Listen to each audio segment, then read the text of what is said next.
Hey everybody, welcome back to a new video. Today we are looking at a brand new power station, the new EcoFlow River 2 Pro. Now this is the largest of the new River 2 series lineup. EcoFlow makes a bold statement about this power station, stating it is the best power station under 1 kilowatt hour of capacity. Now this power station is packed with features like lithium iron phosphate batteries that are safe. They're rated at 3,000 charge cycles, so you can use this daily for up to 10 years. This also supports super fast wall charging up to 940 watts, meaning this will charge in about 70 minutes. It also has smart app connectivity, so you can upgrade the firmware and control the device remotely. There's a 100-watt USBc power delivery port. It has a 800-watt pure sine wave inverter and also supports up to 220 watts of solar charging input.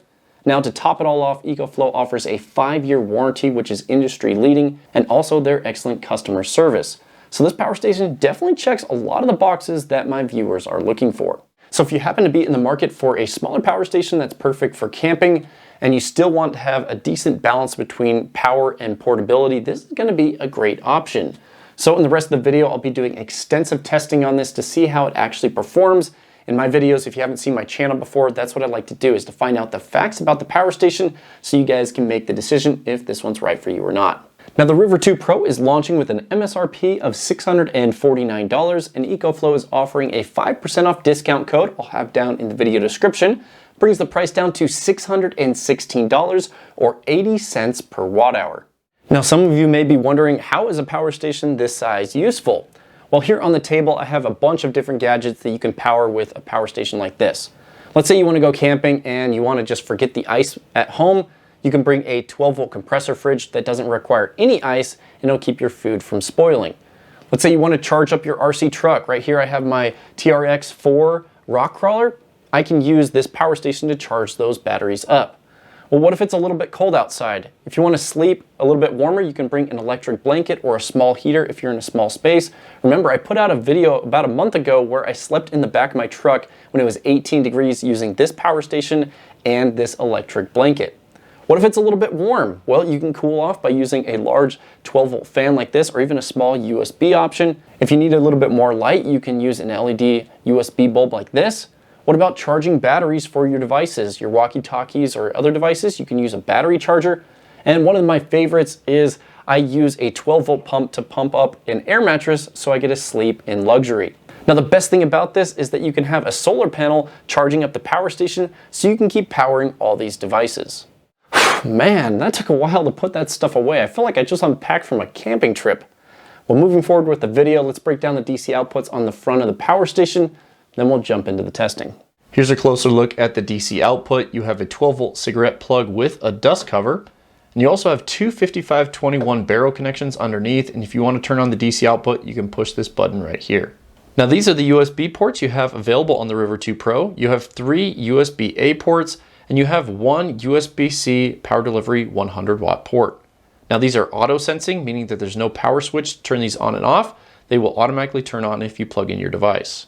The first thing I checked on the River 2 Pro was to see if the DC output was regulated. This means the DC voltage stays the same while draining down the power station. When I plugged my battery tester in, it was showing 12.4 volts. Looking at the specification sticker on the back, the nominal voltage of the battery pack is 19.2 volts, so the output is definitely regulated. In the next test, I tried to pull as much power as possible from each of the available 12-volt outputs. On the 12-volt cigarette plug, I was able to pull right around 136 watts. Connecting to either of the 5521 barrel ports, I was also able to pull 136 watts from each port. I then tried to pull maximum power from 2 different ports at the same time to see if I can get any more wattage.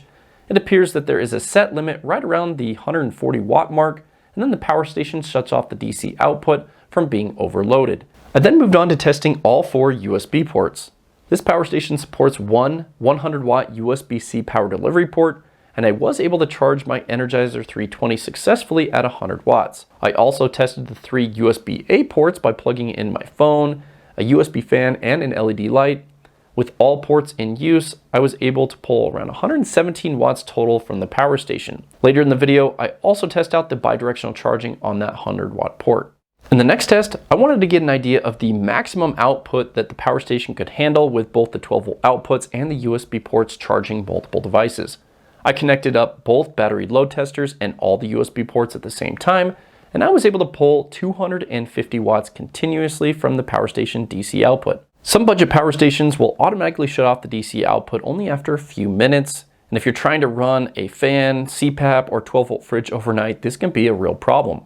Luckily, in the EcoFlow Smart app, you have the ability to adjust timeout settings on all different outputs. Now, just to confirm these settings worked properly, I plugged in my IceCo Go20 12-volt fridge into the 12-volt cigarette port. I came back after 48 hours and the DC output was still on and my 12-volt fridge was running. The battery had only dropped down to 45% during this test, me get a very long runtime while using a DC fridge on the River 2 Pro.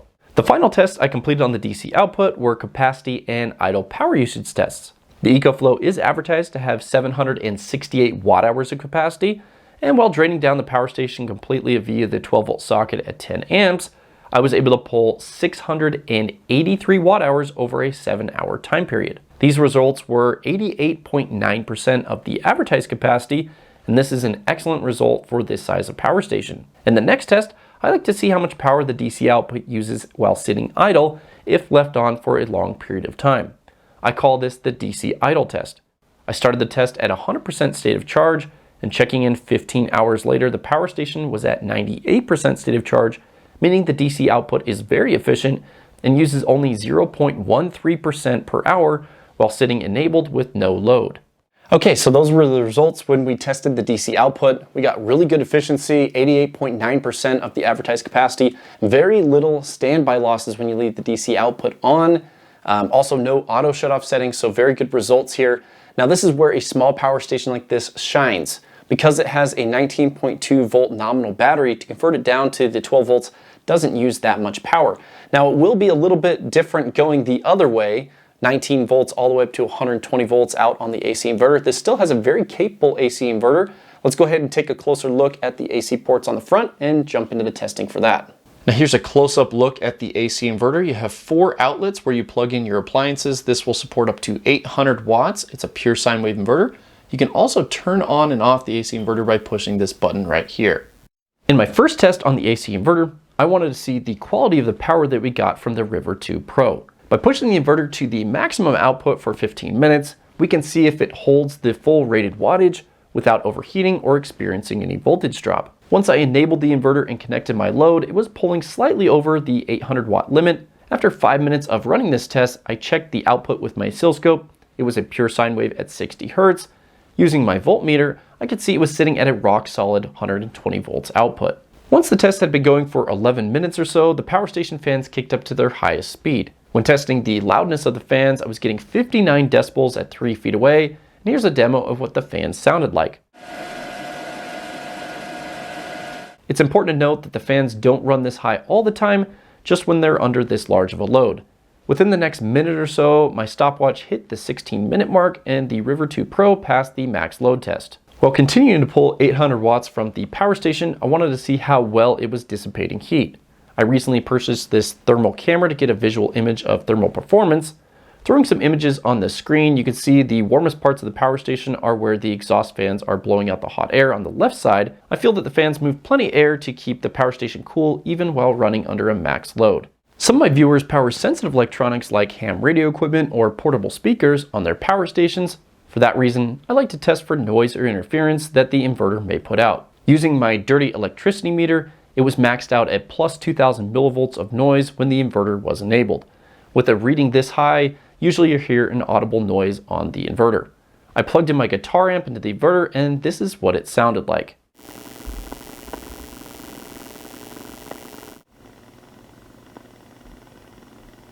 Pretty interesting, you could also hear some popping noises in the background. This noise is definitely going to be a problem if you're trying to run sensitive radio equipment off the inverter. The final tests that I completed on the River 2 Pro were both for AC capacity and AC idle results. When draining the power station at a 0.2C rate via the AC inverter, I was able to pull 620 watt hours of capacity as it hit 0%. The result of 620 watt hours is 80.7% of the advertised capacity, and these results were right on par for a medium device like this. Remember, larger power stations do better with AC capacity testing. Smaller power stations like this do better with DC capacity testing. I also wanted to see how much power the AC inverter uses as it sits idle with no load. I started with the power station at 100% state of charge and left the inverter enabled for 11 hours. When I came back, it was sitting at 73% state of charge, meaning the inverter had used around 27% of the battery, or 2.4% per hour. You'll want to make sure that you definitely turn off the inverter anytime you aren't using it, because this does use a bit of background power. Well, now that we finished the AC inverter testing on the power stations, go ahead and break down the results. First off, we did get a full 120 volts output. That's really good. Most small power stations, you don't get that. We also got a pure sine wave output at 60 hertz. We were able to pull 816 watts or so for 15 minutes without it overheating, so very good there. We did get max rated power from the power station. Also, for the efficiency numbers, we did see a little bit less efficiency at 80%. I kind of talked about why that was the case. For these smaller power stations, they're just not as efficient on the AC output as they are with the DC output. So just remember, turn off the AC inverter when you're not using it.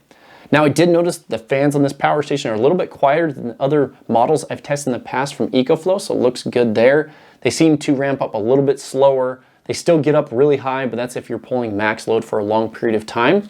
And it just seems that they are quieter, so that's a good thumbs up there. Also, about the noise on the AC inverter, we did hear some noise when I plugged in my testing equipment. Now just be aware, all the other power stations I've tested at this same size category all have noise on the AC inverter. It's not just something with this one. Unfortunately, it's just what you get for this size of power station. If you want to avoid that noise, you're gonna have to go with a plain Jane battery and a really high quality inverter setup. So, you know, if you're running really sensitive electronics like ham radio equipment, or maybe speakers or something like that, you might hear that on this, but most other devices are just going to be completely fine and the noise will not affect them. In the next section of the video, I want to cover all the charging options for the River 2 Pro. On the back of the power station, you have two charging ports.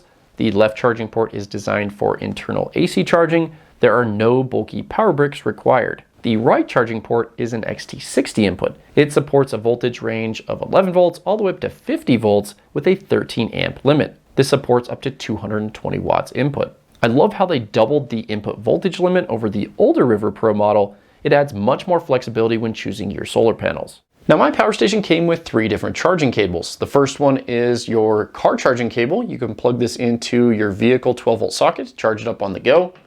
The next charging cable is the AC charging cable. And the final charging cable is for solar panels. It has MC4 connections with an XT60 connection, so you can connect up the solar panels of your choice.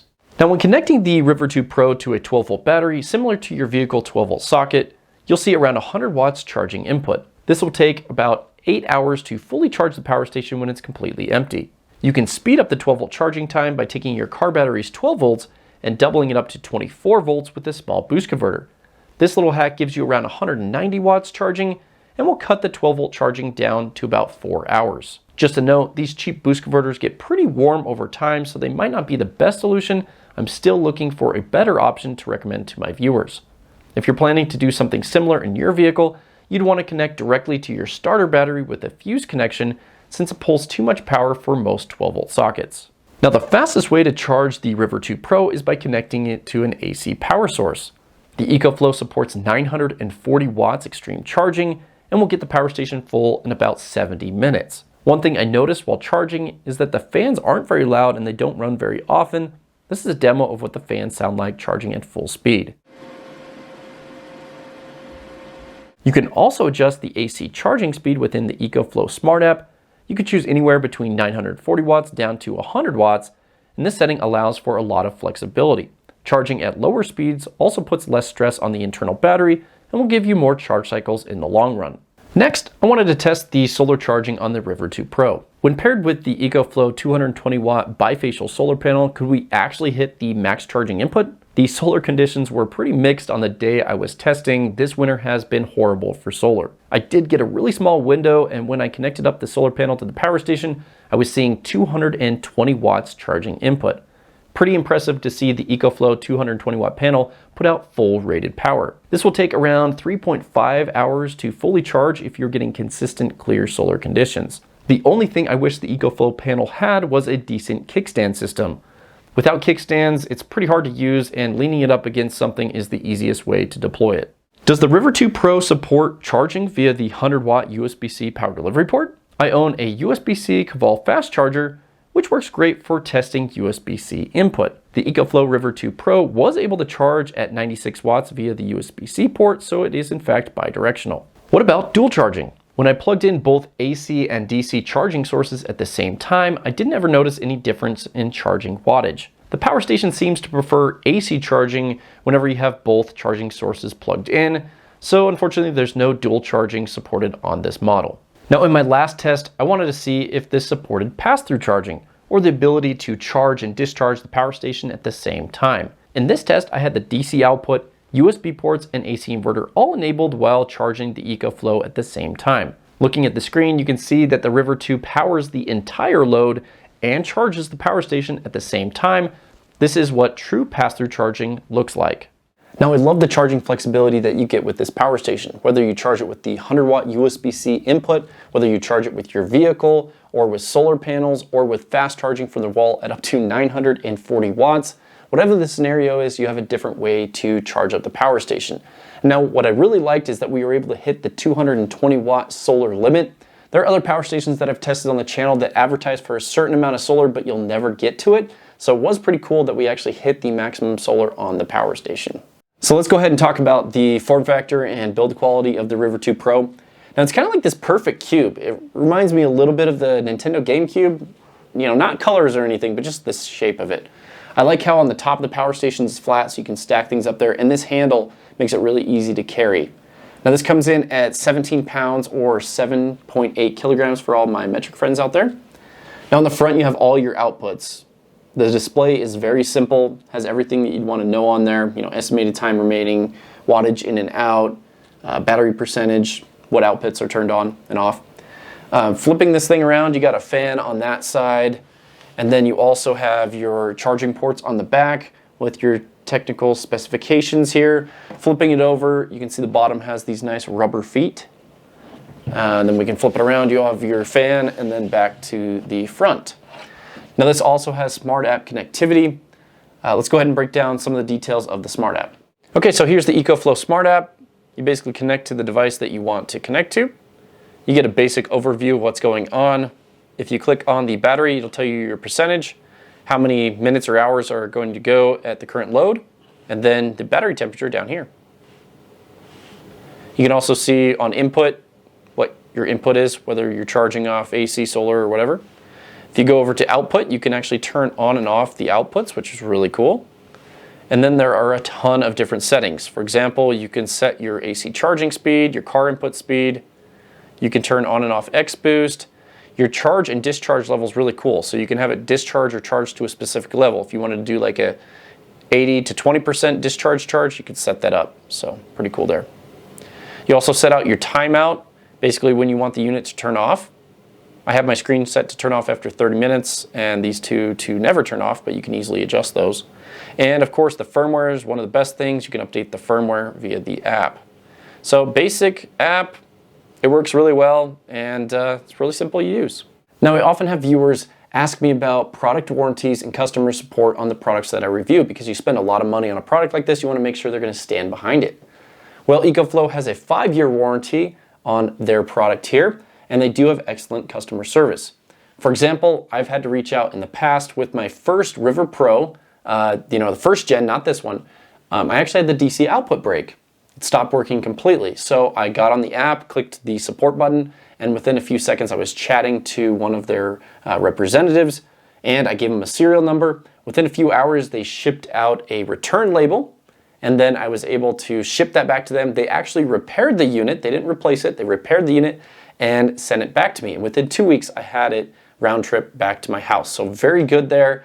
I thought it was cool that they didn't just give me a new unit. They actually repaired the one that I sent out to them. I knew it because I had a certain, marks and dents on it because I used that one a lot. It was cool to be able to actually have a company that I could chat to and get fast response times with. So I've had really good experience with customer support at EcoFlow. Okay guys, I've gone ahead and done all the testing on this. I've explained all the features, talked about warranty, smart app, all that stuff. So now it's time to tell you guys how this did in my power station grading sheet.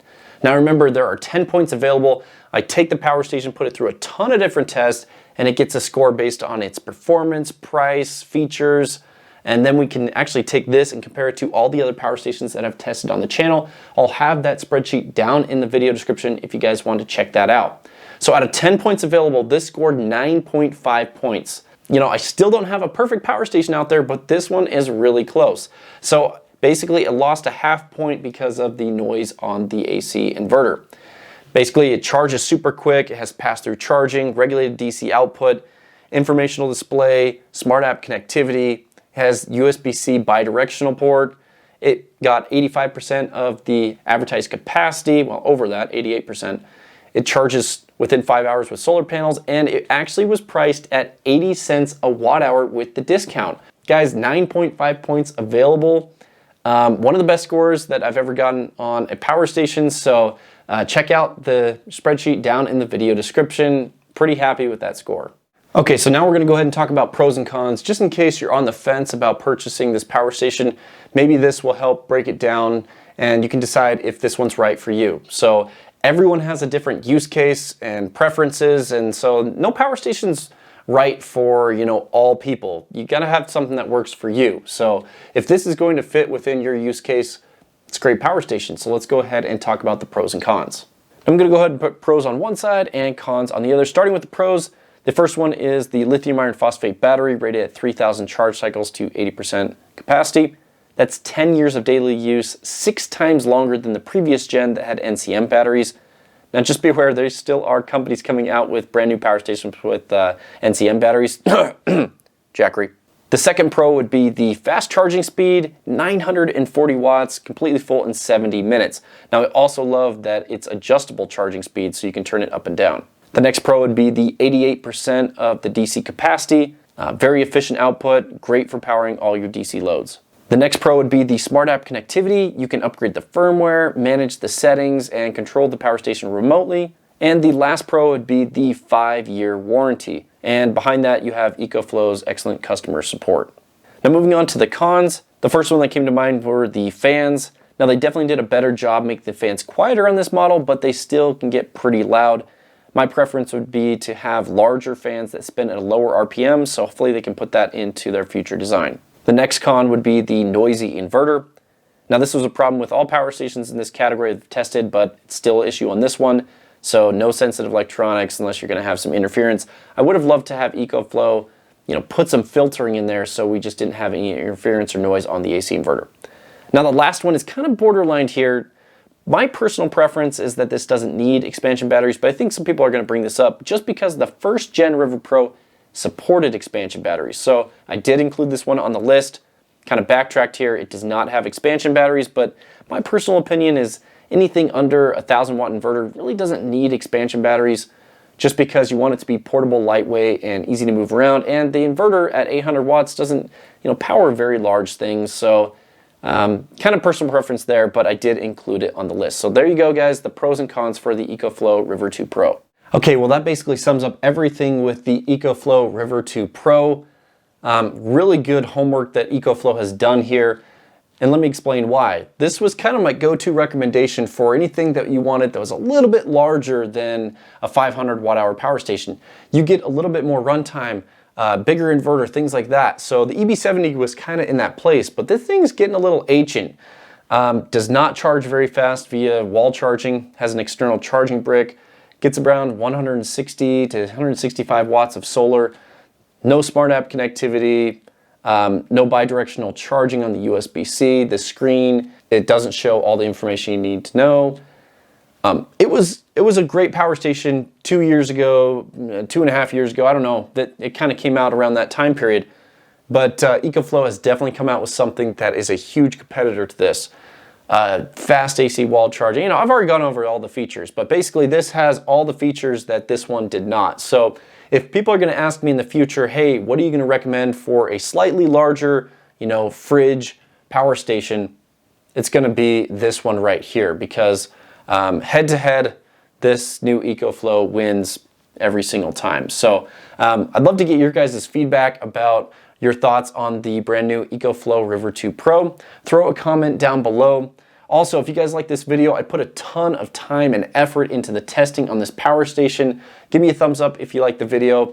And I hope you guys are interested to watch future videos. If you guys aren't subscribed, I invite you guys to subscribe to the channel because I test a lot of power stations, solar panels, and even 12-volt fridges on the channel. Thanks for watching, guys. We'll see you guys in the next one.